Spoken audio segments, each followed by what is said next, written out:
Halo, Assalamualaikum warahmatullahi wabarakatuh. Oke, kita lanjut di materi zat aditif dan juga zat adiktif. Masih ingat kan zat aditif, bedanya zat aditif sama zat adiktif? Nah, kalau zat aditif itu penambah baik dalam makanan maupun minuman ya. Nah, sedangkan kalau zat adiktif ini merupakan zat yang apa ya, berefekkan orang kecanduan akan zat ini gitu. Nah, lanjut ke materi tadi di part 1 dan part 2 kita sudah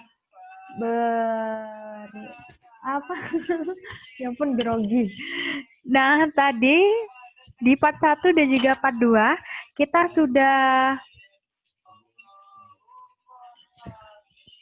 sudah belajar tentang materi pewarna, terus ada pengawet, ada juga pemanis. Nah, kali ini kita akan membahas tentang apa? Yaitu selanjutnya adalah penyedap. Nah, kalian pasti yang cewek-cewek, tapi kalau cowok juga jago masak, pasti pernah menggunakan penyedap.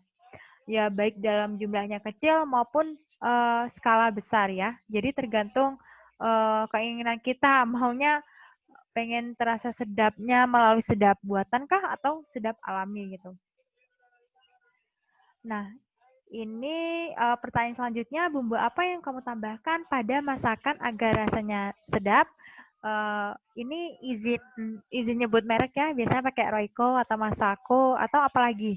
Sajiku ya, Sajiku itu tepung atau penyedap ya? Gitu ya. Jadi penyedap makanan itu merupakan bahan tambahan makanan yang digunakan untuk meningkatkan cita rasa, kayak lebih ke kelezatan gitu. Nah, bahan-bahan penyedap yang umum digunakan, khususnya bahan alami, yaitu ada garam, ada bawang putih, bawang merah, ada juga apa lagi? Ketumbar, daun serai gitu, dan juga ada kayu manis gitu. Nah, pada makanan yang berkuah, misalnya kaldu ini, biasanya kaldu ini digunakan pada kuah bakso ya. Jadi kaldunya itu biasanya digunakan daging sapi. Nah, pada makanan yang berkuah ini, kaldu dari daging dan tulang umumnya digunakan sebagai penyedap dari bahan alami.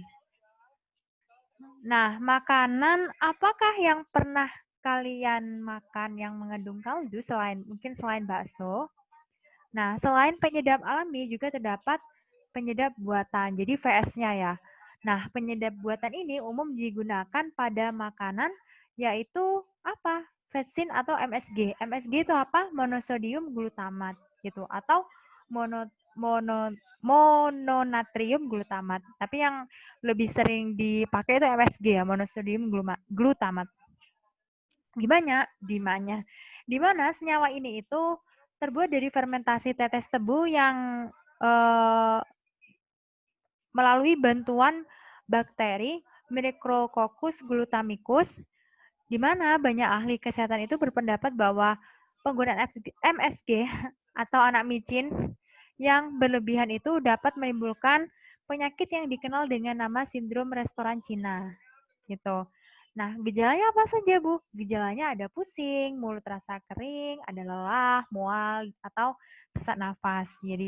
Jadi bukan karena ayo, Bu, pernah ada siswa yang ngajak, ayo, Bu, banyak-banyak makan MSG, Bu, biar pintar. Nah, itu mungkin mitos ya, karena MSG ini kalau digunakan secara berlebihan itu menimbulkan penyakit sindrom restoran Cina gitu ya. Jadi ada dosis maksimal penggunaan MSG yaitu 120 mg per kilogram berat badanmu. Jadi 120 mg per kilogram berat badanmu. Nah, misalnya berat badan kalian itu 40, maka MSG maksimal yang dapat dikonsumsi sebesar 480 mg. Gitu ya. Selanjutnya, selain ada penyedap, ada juga pemberi aroma.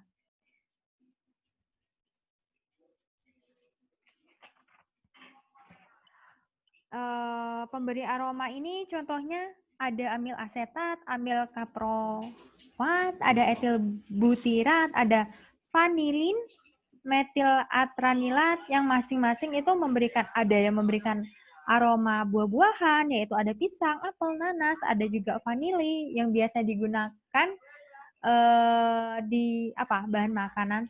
Biasanya vanili ini digunakan untuk mengurangi bau amis dari telur gitu. Ini ya. Kalau misalnya pengen pemberi aroma yang alami, bisa dari ekstrak buah, minyak astiri gitu, atau murbe gitu ya.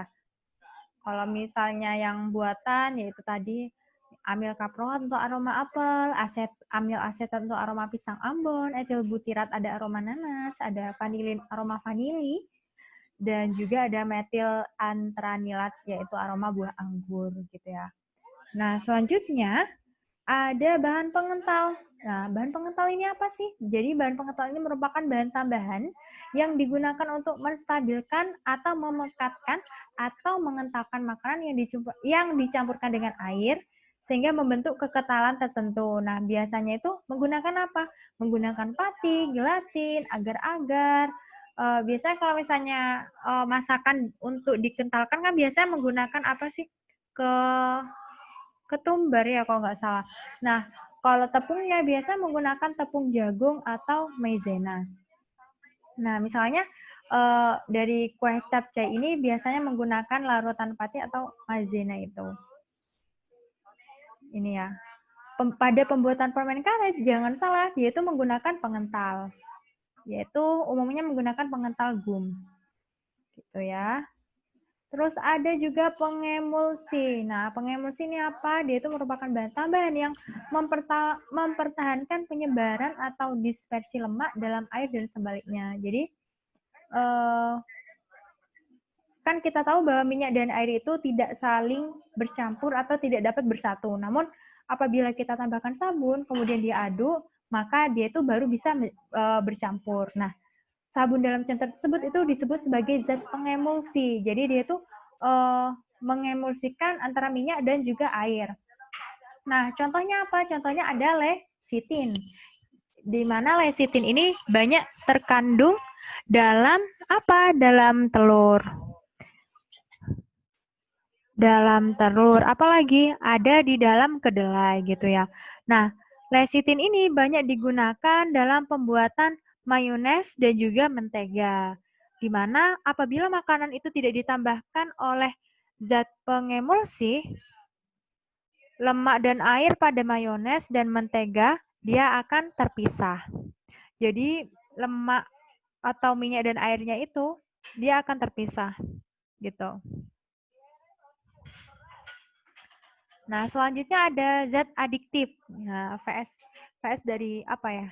Saudara dari zat adiktif tapi maknanya itu bedanya beda jauh gitu. Jadi pada bagian sebelumnya kita sudah belajar banyak tentang zat aditif di mana bahan yang ditambahkan dengan sengaja ke dalam makanan dan atau minuman. Nah, pada bagian ini kita akan belajar tentang zat adiktif. Apa itu? Yaitu zat-zat yang apabila dikonsumsi dapat menyebabkan ketergantungan pada pengkonsumsi itu. Nah, zat adiktif ini ada yang alami dan juga ada yang buatan. Contohnya yang alami biasanya itu ada di kopi, yaitu kafein. Ada juga tein yang ada di dalam teh. Dimana ketika setelah kita meminum kopi, biasanya orang itu akan merasa apa? Akan merasa lebih segar, akan nggak ngantuan gitu ya. Jadi, jadi di sini pernahkah kalian mendengar bahwa orang yang terbiasa minum kopi, kemudian tidak mau minum kopi, si peminum ini akan terasa pusing gitu? Nah, gejala itu menunjukkan bahwa seseorang itu mengalami ketergantungan oleh kafein.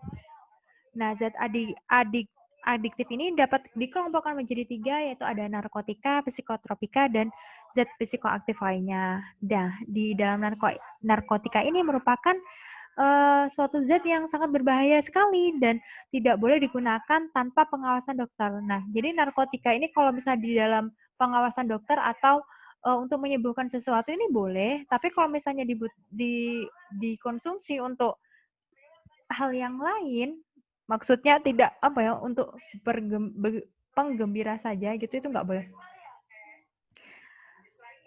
Di mana ini penggunaan narkotika tanpa pengawasan dokter itu akan melanggar hukum.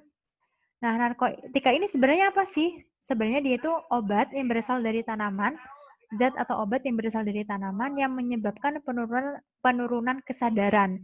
Jadi menghilangkan atau kesadaran kita itu hilang, terus rasa nyeri yang ada di dalam tubuh itu juga hilang dan menyebabkan ketergantungan. Nah, biasa narkotika ini digunakan pada saat operasi kalau di dalam kesehatan gitu ya, bidang medis gitu. Narkotika sendiri itu dapat digolongkan menjadi 3, yaitu narkotika golongan 1, di mana ini tuh sangat berbahaya karena berpotensi sangat tinggi yang menyebabkan ketergantungan. Nah, narkotika 1 ini contoh, tidak digunakan dalam pengobatan, contohnya heroin atau putau, kokain, dan juga ganja. Sedangkan narkotika golongan 2, dia itu berpotensi tinggi dalam menyebabkan ketergantungan dan dapat digunakan sebagai pilihan terakhir dalam pengobatan, misalnya morfin, petidin, dan juga metadon. Nah, ini ya contohnya morfin dan metadon ini biasa digunakan dalam medis, yaitu dalam pengobatan. Nah, barang ini tidak boleh dibeli dan digunakan tanpa resep dan pengawasan dokter. Terus ada juga narkotika golongan 3. Dia itu berpotensi ringan dalam menyebabkan ketergantungan dan banyak digunakan dalam pengobatan, misalnya kodein gitu. Nah, penggunaan narkotika ini sangat berbahaya sekali bagi kesehatan sehingga penyalahgunaan narkotika ini dapat merusak masa depan generasi muda. Jadi, kita harus menghindari dan juga menjauhi zat-zat yang berkaitan dengan narkotika gitu. Nah, ini barang siapa dengan tanpa hak dan melawan hukum menggunakan narkotika golongan 1 bagi diri sendiri dipidana penjara paling lama yaitu 4 tahun. Kalau golongan 2 itu 2 tahun, kalau golongan 3 itu 1 tahun. Jadi ini ada di Undang-Undang Narkotika pasal 85 gitu ya. Ini ada dendanya juga. Setelah narkotika ada apa? Ada psikotropika. Nah, apa bedanya narkotika dengan psikotropika? Jadi, zat ini merupakan obat yang berkhasiat psikoaktif, di mana dia ini mempengaruhi mentalnya. Nah, kalau narkotika itu kan kayak mengurangi nyeri-nyeri gitu ya. Nah, tapi kalau misalnya psikotropika ini, dia itu merusak mentalnya gitu ya. Jadi misalnya orang yang sulit tidur bila meminum obat tidur kan biasanya menyebabkan tidur nyenyak. Nah, begitu pula dengan yang psikotropika. Jadi psikotropika ini juga bisa dijadikan obat tidur gitu. Jadi dia mungkin lebih ke penenang gitu ya. Nah, psikotropika ini sama seperti narkotika, dia dikelompokkan menjadi 4 golongan. Ada golongan 1, di mana dia tuh berpotensi sangat kuat menyebabkan ketergantungan dan tidak digunakan sebagai obat ya.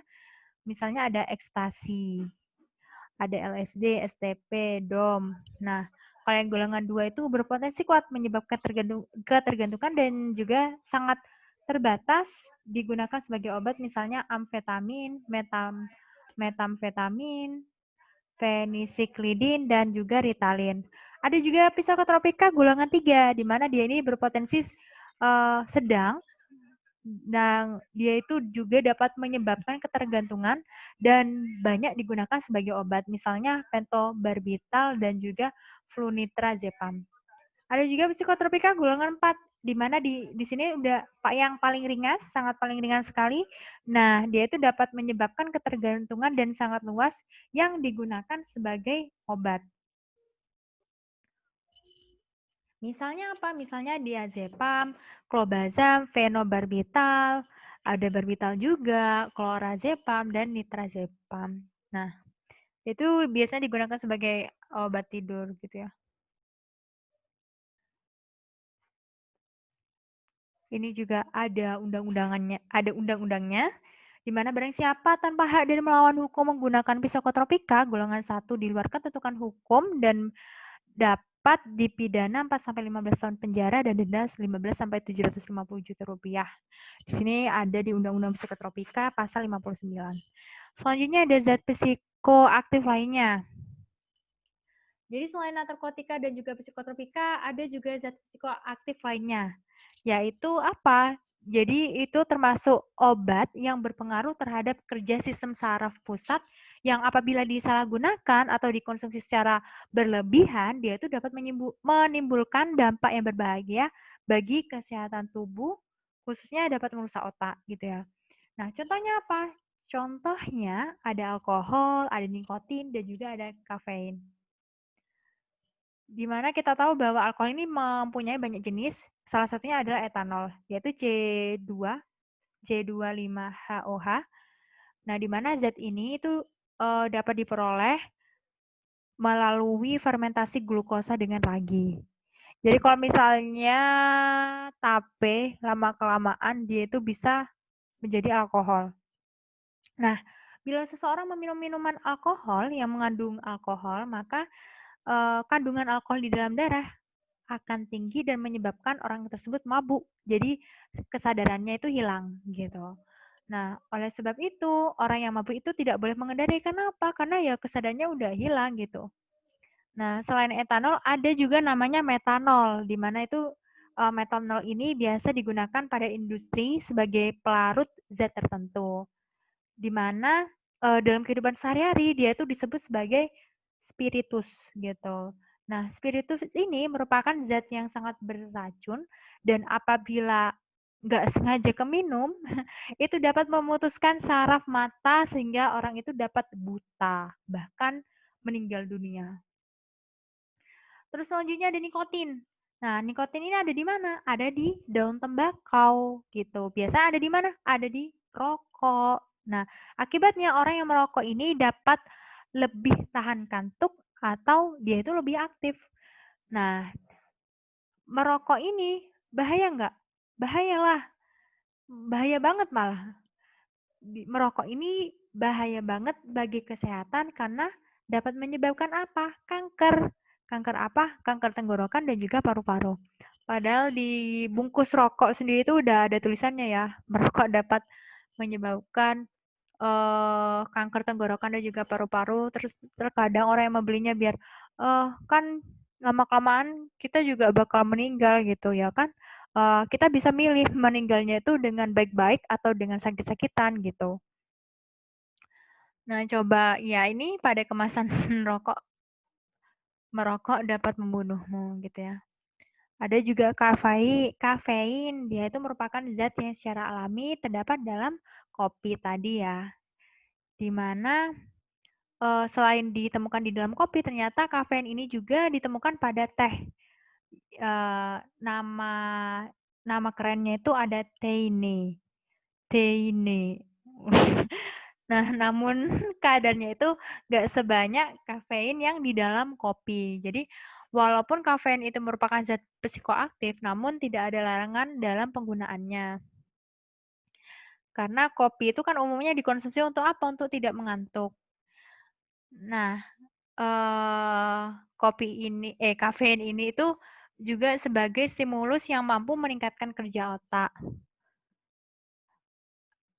Walaupun tidak dilarang, tapi sebaiknya, alangkah baiknya kopi ini tidak dianjurkan untuk dikonsumsi secara berlebihan atau terus-menerus ya. Ini struktur kimia kafein. Oke, dampaknya nih.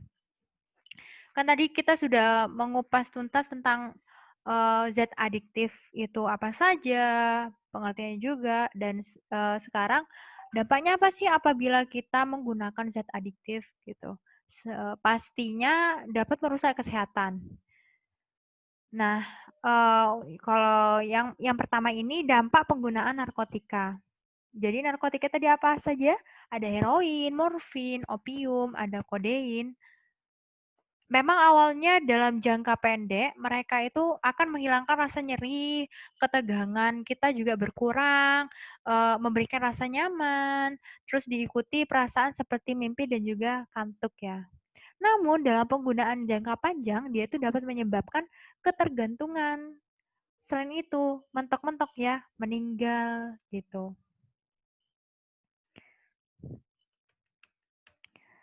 Jadi benar-benar jaga ya tubuh kita dengan baik.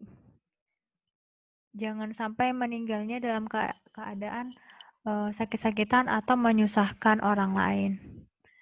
Terus juga selain menyebabkan kematian dan ketergantungan, dia tuh juga menyebabkan sembelit. Ada juga gangguan siklus menstruasi dan juga impotensi. Nah, jika dalam penggunaannya biasanya itu kan dimasukkannya itu menggunakan jarum suntik. Nah, apabila jarum suntiknya ini tidak steril, artinya dia itu jarum suntiknya itu nggak dipakai sekali aja, tapi berkali-kali. Nah, itu maka bisa menularkan penyakit berbahaya seperti hepatitis dan juga HIV/AIDS gitu. Ada juga efek jangka pendek penggunaan ganja, yaitu menimbulkan rasa cemas dan gembiranya jadi satu. Jadi bingung ya, cemas dan gembira jadi satu itu kayak gimana rasanya. Terus juga dia tuh banyak ngomong, tertawa terbahak-bahak, ada dia juga mengalami halusinasi, berubahnya perasaan waktu. Misalnya lama dikira sebentar, sebentar dikira lama, jauh dikira dekat, dekat dikira jauh, peningkatan denyut jantung, mata merah, mulut dan tenggorokan kering, dan lain sebagainya. Jadi, dilihat samping teman-teman kalian apabila ada salah satu apabila ada gejala sebanyak itu, misalnya lebih dari 3, maka hati-hati karena bisa jadi teman kalian merupakan orang yang ketergantungan dari zat adiktif itu. Nah, penggunaan ganja dalam jangka panjang ini dapat menyebabkan daya pikirnya berkurang, motivasi belajarnya turun, perhatian ke lingkungan sekitar berkurang. Jadi dia tuh nggak ada memiliki rasa empati dan simpati, radang paru-paru, daya tahan tubuh juga menurun, dan juga ada gangguan sistem peredaran darah. Nah, selanjutnya ada efek jangka pendek penggunaan kokain, yaitu rasa percaya diri meningkat, dia juga banyak bicara, rasa lelah hilang, jadi semangat terus, kebutuhan tidurnya juga berkurang, halusinasi, penglihatan, serta perabaan. Nah, efek jangka panjangnya apa? Dia tuh kekurangan gizi, anemia, kerusakan pada hidung, dan gangguan jiwa. Gitu. Nah, itu tadi dampak dari narkotika. Sekarang dampak pengguna psikotropika. Jadi dampak dari penggunaan ekstasi dalam jangka pendek menyebabkan terjaga atau tidak tidur, rasa riang, perasaan melambung, rasa nyaman, dan meningkatkan keakraban. Namun, jangka panjangnya dia akan menimbulkan rasa tidak enak, murung, nafsu makan hilang, berkeringat, rasa haus, badan gemetar, jantung berdebar, dan tekanan darah meningkat. Setelah itu, dan ternyata yang tadi itu bukan dalam jangka panjang ya, tapi setelah dari efek yang pertama, jangka panjangnya ini menyebabkan kurang gizi, anemia, penyakit jantung, gangguan jiwa, dan pembuluh darah di otak itu dapat pecah sehingga dia itu mengalami apa? Stroke atau gagal jantung. Yang di akhir itu mengakibatkan kematian.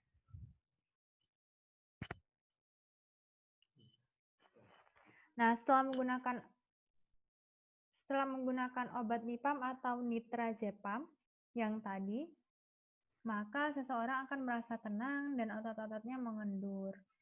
Apabila dosisnya berlebihan, maka dapat menyebabkan gangguan bicara, gangguan persepsi, dan juga jalannya sempoyongan. Nah, apabila dosis yang lebih tinggi lagi, lebih apa ya, lebih kuadratnya dikuadratkan lagi, di kuadratnya lagi gitu, dia itu akan menyebabkan penghambatan pada pernapasan, koma, setelah itu kematian.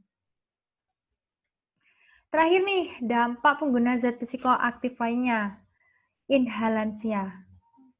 inhalansia itu yang tadi, di mana dia itu dapat menyebabkan kematian mendadak akibat kekurangan oksigen atau karena ilusi, halusinasi, dan juga persepsi yang salah. Misalnya merasa dia itu bisa terbang gitu. Sehingga dia itu tiba-tiba terjun dari tempat yang tinggi karena dia itu merasa bisa terbang gitu. Nah, penggunaan inhalansia ini dalam jangka panjang dia dapat menyebabkan kerusakan otak, paru-paru, ginjal, dan juga jantung. Selanjutnya ada alkohol. Alkohol apabila masuk ke dalam tubuh, dia akan masuk ke dalam pembuluh darah, kemudian menuju otak dan menekan kerja otak. Jadi mempush kerja otak. Nah, akibat jangka pendeknya dari mengkonsumsi alkohol itu, pertama mabuk, jalan sempoyongan, menyebabkan keinginan untuk merusak dan dapat menyebabkan kecelakaan akibat mengendarai kendaraan dalam keadaan mabuk. Nah, jangka panjangnya apa? Jangka panjangnya itu merusak hati, merusak kelenjar getah lambung, kerusakan sistem saraf, dan juga menyebabkan gangguan jantung dan meningkatkan risiko kanker. Nah, ibu hamil apabila pecandu alkohol, dia akan melahirkan bayi yang cacat. Makanya ibu hamil itu mohon dijauhi dari mengkonsumsi alkohol.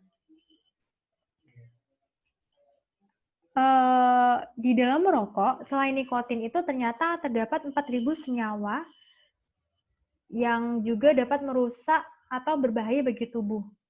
Salah satunya ada tar dan juga karbon monoksida. Karbon monoksida ada di mana sih? Karbon monoksida itu ada di asap kendaraan.